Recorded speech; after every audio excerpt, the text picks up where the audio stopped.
Saturdays at 9:30 for about an hour. We have a class. They're free. Just show up. I would say they're so well attended right now. Probably show up a little early just because it's packed. It's like all the chairs are taken. So plenty of standing room only kind of stuff if you want. Next week will be really big. It's Gardening for Newcomers, February 18th. Now, if you're new to the area, we'll cover zones, when to fertilize, how to fertilize, what grows when, what's the seasonality, frost dates. We'll have to cover that. So when do you put tomatoes in? When do you put lilacs in? When do you put lettuce or geraniums in? We'll cover all that. That's Gardening for Newcomers. Soil prep, how to actually plant a new plant, tree or shrub, a new rose bush. When do you prune roses? That whole sequence, just so those that are maybe just starting out or new to the area knows the sequence. So if you're working with the environment instead of against it, it's a game changer. So we're covering that. The last Saturday in February, it's evergreens that bloom early. There's quite a few broadleaf evergreens.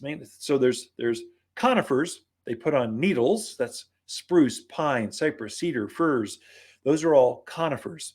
And then there's broadleaf evergreens. They're evergreens that hold their leaves, but they actually have a leaf. That'd be redtip photinia, nandinas, cotoneasters.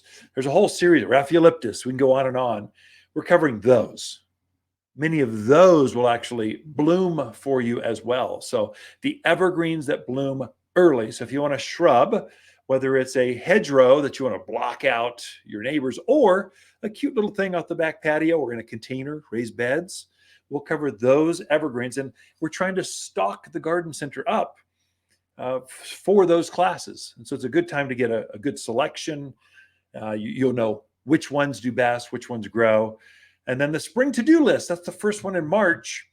There's some things you should check off going, okay, step 1, get your soil ready. Step 2, finish up pruning. Step 3, fertilize everything. Step 4, we'll go over that spring to-do list. Just so for you folks that love lists, you'll be happy with that one. So March 4th at 9:30, there'll be a class on that one. And then the one I'm most excited about, and then I'll leave it at that because we can go on and on. Check the website, watersgardencenter.com.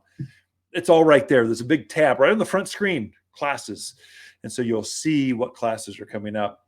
The most excited I'm about is the 61 years Waters Garden Center began. And every spring, at that second Saturday in spring, we host a spring open house. We invite our growers in. So the people that grow our tomatoes, they'll be there. The person that grows that new apple tree that grafts, they'll be here. We bring them from the farm or their representatives. And we celebrate all weekend. So Friday, Saturday, Sunday, there's something going on. We got a class on Friday. We got a class on Saturday. You can interact with the different folks that grow our plants. So that's the 61st Spring Open House. We'll also introduce that weekend the new plant introductions for 2023. Those are all introduced for the Spring Open House. So that'll be March 11th. That's when we're going to introduce new plants, but we're gearing up. So we're filling the garden center up right now. This week it was shade trees, aspens, maples, and fruit trees all showed up. Next week it's evergreens, lots of conifers. So that's it for this show. Appreciate it. Throughout the week, Lisa and I camp out here at Waters Garden Center. We love talking to fans of the show.